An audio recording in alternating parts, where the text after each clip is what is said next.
नमस्कार दोस्तों, एक और वीडियो में आपका स्वागत है। इस वीडियो में हम नंबर सिस्टम के कुछ इंपॉर्टेंट क्वेश्चन सॉल्व करेंगे जो कि पिछली परीक्षाओं में पूछे जा चुके हैं। और मैं वीडियो में क्वेश्चन के साथ साथ आपको कॉन्सेप्ट भी बताता चलूँगा, तो वीडियो को लास्ट तक ज़रूर देखिएगा। तो चलिए वीडियो को शुरू करते हैं। पहला क्वेश्चन लिखा हुआ है, ये हमारे पास क्वेश्चन दिया हुआ है और हमें बताना है कि इसके गुणनफल में इकाई का अंक क्या होगा, यानी कि हमें यूनिट डिजिट बताना है। तो देखो, यूनिट डिजिट का कॉन्सेप्ट क्या होता है कि हमें पूरी संख्या से मतलब नहीं है, हमें मतलब है सिर्फ यूनिट डिजिट से। यानी कि हम इसके पीछे की संख्या को हटा देंगे, इससे हमें कोई मतलब नहीं। हमें आंसर अगर यूनिट डिजिट में निकालना है तो इसके लिए हम पीछे वाली संख्या को कैलकुलेट नहीं करेंगे, हम बाकी बचा हुआ लिख लेते हैं। तो है कितना, यहाँ पर 7 है, इंटू फिर 7 है, इंटू 3 है, इंटू 1, 2, 3 और 2। ये हमने क्या किया है कि सब में से इकाई का अंक लिख लिया है, क्योंकि हमें इकाई का अंक आंसर में बताना है, तो हमें इसके केवल इकाई के अंक की ही ज़रूरत होगी। अब यहाँ पर हम इसका मल्टीप्लाई करके देखेंगे तो ये 7 सतह हो जाता है 49। 49 में अब हम इकाई का अंक केवल 4 लेंगे और 9 लेंगे, तो 9 से 3 को मल्टीप्लाई करेंगे तो 27। अब यहाँ पर इकाई का अंक कितना आ जाएगा, 7। 7 से 1 को मल्टीप्लाई करेंगे कितना आ जाएगा, यहाँ पर 7 ही आएगा। फिर 7 से 2 को मल्टीप्लाई करेंगे 14 आ जाएगा। यहाँ पर इकाई का अंक 4 होगा, 4 से 3 को मल्टीप्लाई करेंगे तो 12 आ जाएगा। यहाँ पर इकाई का अंक 2 होगा और 2 से 2 को मल्टीप्लाई करेंगे कितना आ जाएगा, 4। तो हमारा जो फाइनली आंसर आएगा इकाई का अंक, यानी कि इस पूरे अगर हम एक्सप्रेशन को मल्टीप्लाई करेंगे तो हमारा जो इकाई का अंक आएगा वो कितना आएगा, 4। तो ये हमारे क्वेश्चन का आंसर हो जाएगा, यानी कि ऑप्शन डी हमारा सही आंसर होगा। तो कॉन्सेप्ट का मतलब क्या निकला कि हमें अगर इकाई का अंक निकालना है तो बाकी का जो अंक होंगे, जो कि दहाई पे और सैकड़े पे होंगे या फिर और भी आगे होंगे, उनको हम कैलकुलेट नहीं करेंगे। हम अपने सॉल्यूशन में केवल और केवल क्या लेंगे, इकाई का अंक लेंगे। दूसरा क्वेश्चन देखते हैं। दूसरा क्वेश्चन लिखा हुआ है कि 1624 की पावर 24 के इकाई स्थान पर कौन सा अंक है।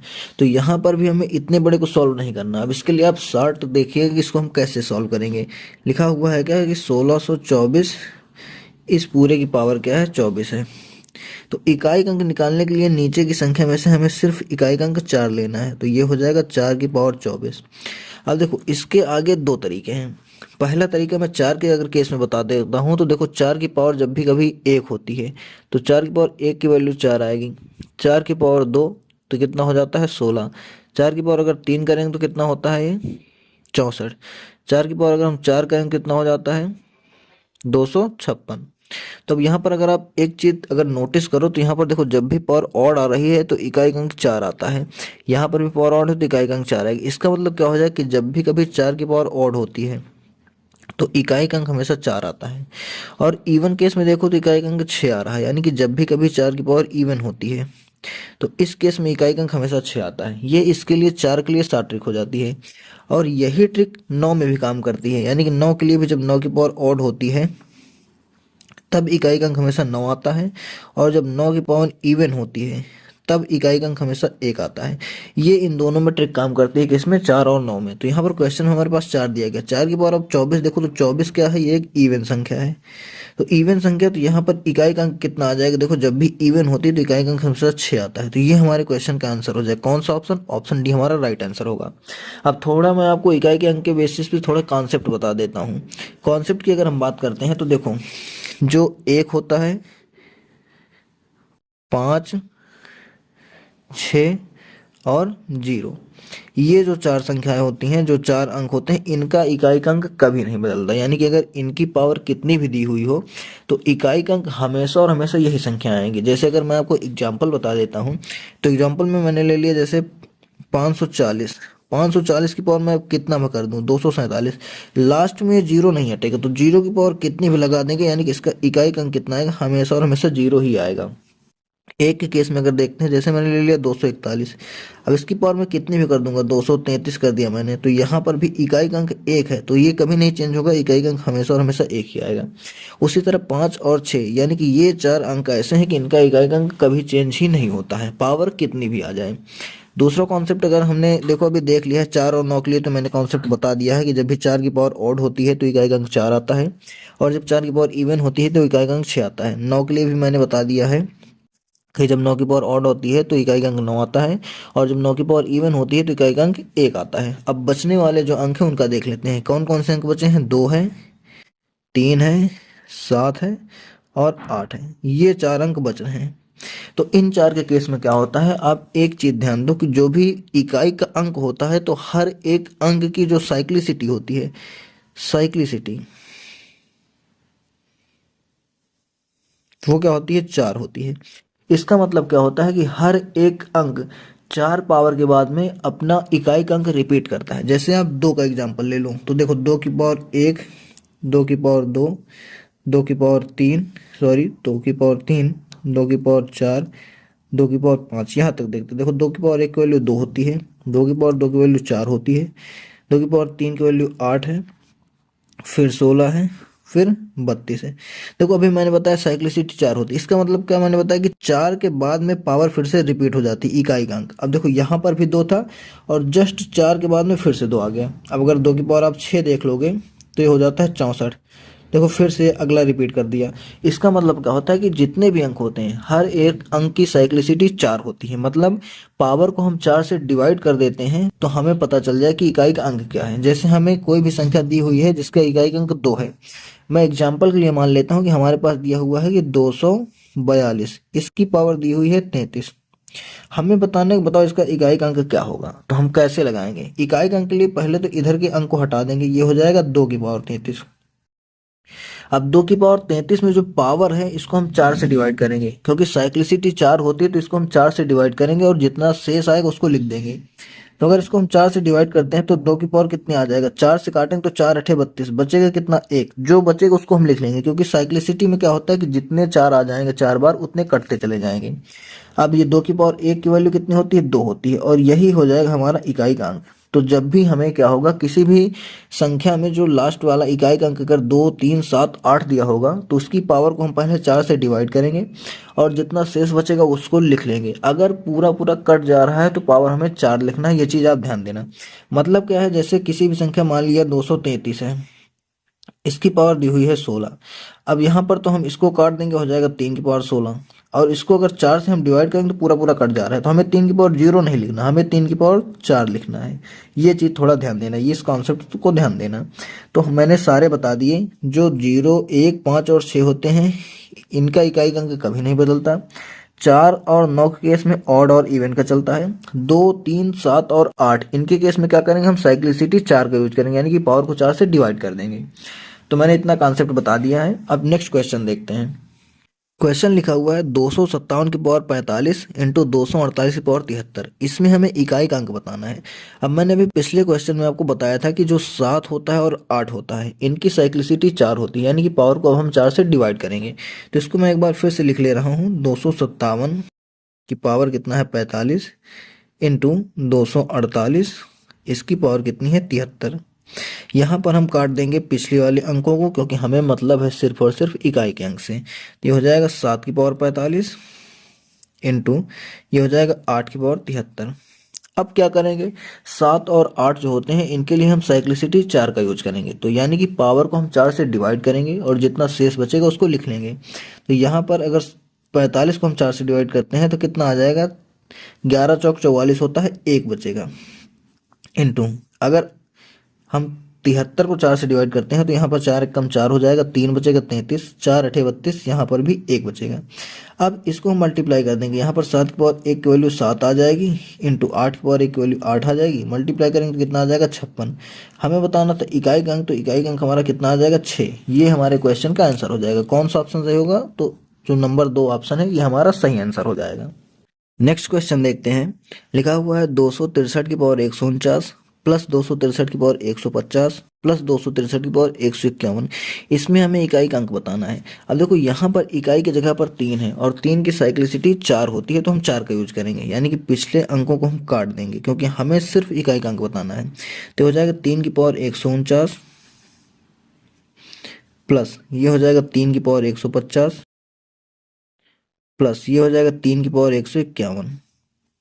अब यहाँ पर हम क्या करेंगे, जो पावर है इनको 4 से डिवाइड करेंगे, तो देखिए कितना आता है, 3 की पावर। अब 149 को अगर हम 4 से डिवाइड करते हैं तो 4 3 12 हो जाएगा, 2 बचेगा, 29, 4 7 28, यानी कि 1 बचेगा। प्लस। अब यहाँ पर डिवाइड करने की जरूरत नहीं क्योंकि ये 149 से एक ज़्यादा है, तो यहाँ पर अगर एक बचा था तो इसमें 2 बचेगा, फिर आगे वाला भी एक ज़्यादा है तो यहाँ पर 3 बचेगा। अब इसको हम लिख लेंगे, 3 की पावर 1 की वैल्यू 3 होती है, 3 की पावर 2 की वैल्यू 9 होती है और 3 की पावर 3 की वैल्यू 27 होती है। इसको अगर आगे हम सॉल्व करते हैं तो यहाँ पर भी हमें इकाई अंक से मतलब तो 2 हटा देंगे, 7 और 3 10, 10 में 0 आ जाएगा और 0 में 9 जोड़ेंगे तो इकाई अंक हमारा कितना आ जाएगा, 9 आ जाएगा। ये हमारे क्वेश्चन का आंसर हो जाएगा। कौन सा ऑप्शन सही होगा, तो बी ऑप्शन हमारा राइट आंसर होगा। नेक्स्ट क्वेश्चन देखते हैं। इसमें हमें बताना है कि गुणनखंडों की संख्या क्या होगी। अब पहले तो आप ये समझिए कि गुणनखंड होते क्या चीज़ हैं आखिर। गुणनखंड का मतलब क्या होता है कि जैसे मान लिया मैं एक एग्जांपल बताता हूँ कि हमें बताना है कि 12 के गुणनखंड कौन कौन से हैं। तो गुणनखंड का मतलब ऐसे कौन कौन सी संख्या हैं, कितनी संख्या है जो 12 को काट देंगी। तो 12 को कितने कितने काट सकती हैं, 1 काट सकती है, 2 काट सकती है, 3 काट सकती है, 4 काट सकती है, 6 काट सकती है और 12 काट सकती है। तो ये इतनी संख्या है जो 12 को काट सकती हैं। अब हम अगर काउंट करके बताएं इसको तो कितनी हो गई, 1 2 3 4 5 6, यानी कि नंबर ऑफ फैक्टर कितने हो जाएंगे हमारे पास, 6 हो जाएंगे। तो इसको हमें फार्मूले से बताना है क्योंकि छोटी संख्याओं के लिए तो हम ऐसे कर सकते हैं, बड़ी संख्याओं के लिए ऐसे हम नहीं कर पाएंगे। तो फार्मूला क्या होता है वो आप देखिएगा कि हम कैसे करेंगे। सबसे पहले हम 12 के फैक्टर कैसे करेंगे, हम 12 को कुछ इस तरह से तोड़ देंगे। 2 से तोड़ेंगे 6 बार में, फिर 2 से तोड़ेंगे 3 बार में, फिर 2 से तोड़ेंगे तो 1 बार में। तो इसका मतलब क्या होगा कि 12 कितने से मिलकर बना है, 2 सॉरी यहाँ पर 3 होगा, 2 इंटू 2 इंटू 3 से मिलकर बना है, मतलब 2 की पावर 2 इंटू 3 से मिलकर बना है। अब 3 की पावर यहाँ पर 1 हो जाएगी। तो अगर हमें नंबर ऑफ फैक्टर बताने तो फार्मूला क्या कहता है, नंबर ऑफ फैक्टर। फार्मूला कहता है कि जो भी इनकी पावर आई हो उसमें 1 जोड़कर आप मल्टीप्लाई कर दो। इसमें 1 जोड़ेंगे तो 3 हो जाएगा, इसमें 1 जोड़ेंगे तो 2 हो जाएगा। जो पावर है इसमें जोड़ना है, ये चीज़ आप ध्यान देना। तो 3 दूनी कितना आ जाएगा, 6। तो यहाँ पर भी हमारा कितना आया था आंसर, 6, और फार्मूले से भी कितना आया, 6। तो अब इसी तरह से हम इस क्वेश्चन को सॉल्व करके देखते हैं। यहाँ पर 60 दिया हुआ है, तो सबसे पहले तो हम 60 को तोड़ेंगे। अगर तोड़ते हैं तो 2 से तोड़ेंगे तो कितना आएगा, 30 बार में, फिर 2 से तोड़ेंगे तो 15 बार में, 3 से तोड़ेंगे तो ये 5 बार में, और 5 से तोड़ेंगे तो 1 बार में। इसका मतलब क्या होगा कि 60 को अगर हम लिखते हैं तो 2 2 बार आया, यानी कि 2 की पावर 2 इंटू 3 1 बार आया, 3 की पावर 1 इंटू 5 1 बार आया, तो 5 की पावर 1 हो जाएगा। अब यहाँ पर अगर हमें बताना है number of factor, number of factor, तो पावर में 1 जोड़ के मल्टीप्लाई कर देना है। 2 में 1 जोड़ेंगे 3 हो जाएगा, 1 में 1 जोड़ेंगे 2 हो जाएगा, और 1 में फिर 1 जोड़ेंगे 2 हो जाएगा, यानी कि 3 दूनी 6 दूनी 12। टोटल नंबर ऑफ फैक्टर कितने होंगे, 12। अब यहाँ पर और क्वेश्चन क्या बन सकता है कि नंबर ऑफ इवन फैक्टर, यानी कि सम गुणनखंडों की संख्या कितनी होगी। तो सम गुणनखंडों का मतलब क्या है, जैसे इसमें आप देखो तो सम गुणनखंड एक ये है, एक ये है, एक ये है, एक ये है। सम गुणनखंड का मतलब जो कि सम संख्याएं होंगी। तो ये कितने हो गए, 4। तो निकालने के इसके लिए फार्मूला क्या होता है वो आप समझिएगा। इसके लिए फार्मूला होता है नंबर ऑफ इवन फैक्टर, यानी कि सम गुणनखंडों की संख्या। ये क्या होती है कि जो सम वाली संख्या होती है, यहाँ पर सब कुछ जो होगा वो इसी से होगा, सब कुछ इसी से होगा। तो यहाँ पर जो सम वाली संख्या है उसके पावर में कुछ नहीं करना, और दूसरी वाली जो संख्या है उसमें जो है 1 जोड़ के मल्टीप्लाई कर देना है।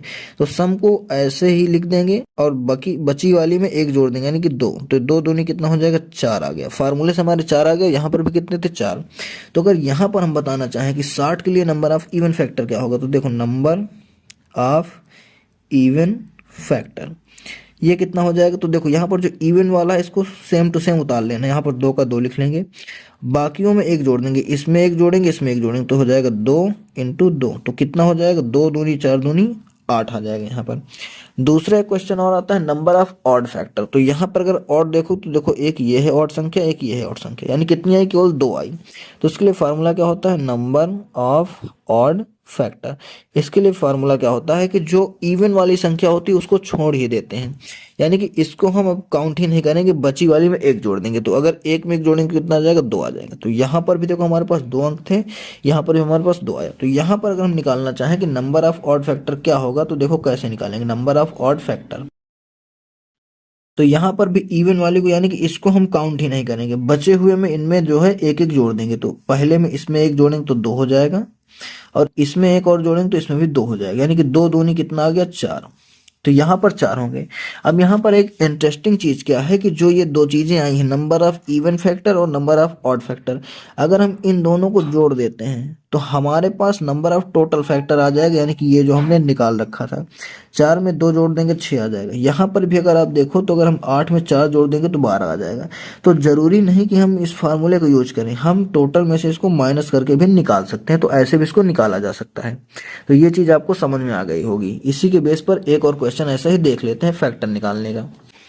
क्वेश्चन में लिखा हुआ है कि 1750 के गुणनखंडों की संख्या ज्ञात कीजिए। तो सबसे पहले तो हम 1750 के फैक्टर करेंगे। देखो कैसे करते हैं। सबसे पहले हम छोटी संख्या से काटेंगे, 2 से काटेंगे तो कितना हो जाएगा, 2 8 16, 1 बचेगा 15, 214, फिर 1 बचेगा 10, 2 पंचे 10। अब ये 2 से नहीं कटेगा, 3 से काट सकता है, लेकिन 3 से हम चेक करेंगे। 3 से चेक करने का तरीका क्या होता है कि अंकों को जोड़ लेते हैं, अगर वो 3 से कट रहा है तो संख्या भी 3 से कट जाती है। ये होता है डिविजिबिलिटी रूल। तो यहाँ पर जोड़ेंगे तो 8 7 15, 15 5 20, 20 3 से नहीं कटता, मतलब ये संख्या 3 से नहीं कटेगी।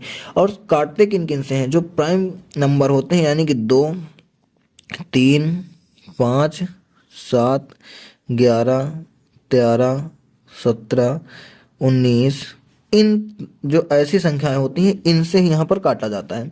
तो 2 से काट दिया हमने, 3 से नहीं कटेगा तो 5 से काटेंगे। 5 से चेक करने का रूल क्या होता है कि लास्ट में या तो 0 होना चाहिए या तो फिर 5 होना चाहिए। तो यहाँ पर 5 है तो ये कट जाएगी, तो 5 एक कम 5 हो जाएगा हमारे पास, 3 बचेगा 37, तो 5 सते 35 हो जाएगा, 2 बचेगा 25, 5 पंचे 25। अब फिर से इसको 5 से काटेंगे, तो 5 से काटेंगे तो 5 तिया 15 हो जाएगा, 2 बचेगा 25, 5 पंचे 25, फिर से 5 से काटेंगे तो 5 सते 35। अब 7 से काट देंगे तो 7 एक कम 7, खत्म हो गया। अब इसको अगर हम लिखना चाहें तो कैसे लिख सकते हैं, जो 1750 है हमारे पास, यहाँ पर 2 एक ही बार आया है तो 2 की पावर 1 हो जाएगी, इंटू 5 3 बार आया है तो 5 की पावर 3 हो जाएगी, इंटू 7 एक बार आया तो 7 की पावर 1 हो जाएगी। अगर यहाँ पर भी हम सब चीज़ निकालना चाहें, सब चीज़ का मतलब क्या है, नंबर ऑफ टोटल फैक्टर, यानी कि नंबर ऑफ टोटल फैक्टर या नंबर ऑफ फैक्टर भी इसको बोल देते हैं। तो क्या हो जाएगा, जितनी भी पावर हैं इन सभी में हमें एक एक जोड़कर मल्टीप्लाई कर देना है। यहाँ पर एक जोड़ेंगे 2 हो जाएगा, यहाँ पर एक जोड़ेंगे 4 हो जाएगा, यहाँ पर एक जोड़ेंगे 2 हो जाएगा। तो 2 4 और 2, 2 इंटू 4 इंटू 2, तो इसको मल्टीप्लाई करेंगे तो कितना आ जाएगा, 4 दूनी 8 दूनी 16, यानी कि नंबर ऑफ टोटल फैक्टर इसके कितने हो जाएंगे, 16। इसका मतलब है कि टोटल 16 संख्या ऐसी हैं जो 1750 को काट सकती हैं। फैक्टर का मतलब यही होता है। अब यहाँ पर अगर हम निकालना चाहें नंबर ऑफ इवन फैक्टर, तो इवन फैक्टर निकालने के लिए करते हैं, इवन वाला जो पावर होती है उसको हूबहू लिख लेते हैं, बाकियों में एक जोड़कर मल्टीप्लाई कर देते हैं। तो इसको एक को हम हूबहू ऐसे ही लिख लेंगे और इनमें एक एक जोड़ेंगे तो यहाँ पर 4 हो जाएगा, यहाँ पर 2 हो जाएगा, तो 4 इंटू 2 मल्टीप्लाई करेंगे कितना आ जाएगा, 4 दूनी 8। अब इसके बाद में हम निकालते हैं नंबर ऑफ ऑड फैक्टर, तो नंबर ऑफ ऑड फैक्टर, तो ये कितना आ जाएगा। ऑड फैक्टर के लिए क्या करते हैं, इवन को काउंट ही नहीं करते हैं, बची हुई में एक एक जोड़ देते हैं। इसमें एक जोड़ेंगे तो 4 हो जाएगा, इसमें एक जोड़ेंगे तो 2 हो जाएगा, तो 4 इंटू 2 ये कितना हो जाएगा, 8। अब देखो मैंने पिछले क्वेश्चन में बताया था कि जो नंबर ऑफ ऑड फैक्टर और नंबर ऑफ इवन फैक्टर होता है, अगर इन दोनों को हम जोड़ लेते हैं तो नंबर ऑफ टोटल फैक्टर के बराबर आ जाता है। और देखो आ भी रहा है, 8 और 8 कितना हो जाएगा, 16। तो ये हमारे क्वेश्चन का आंसर क्या होगा। इसमें फिलहाल तो इसमें मैंने जो है ऑप्शन लिखा नहीं, इसका आंसर क्या हो जाएगा, 16, क्योंकि हमारे पास गुणनखंडों की संख्या पूछी गई है तो 16 हो जाएगा। मैंने ये 2 क्वेश्चन आपको अलग से बता दिए कि अगर पेपर में आपके पास ऐसा क्वेश्चन आ जाता है तो आप उसको छोड़ के ना आओ। वीडियो कैसी लगी कमेंट में ज़रूर बताइएगा। मिलेंगे नेक्स्ट वीडियो में, तब तक के लिए धन्यवाद।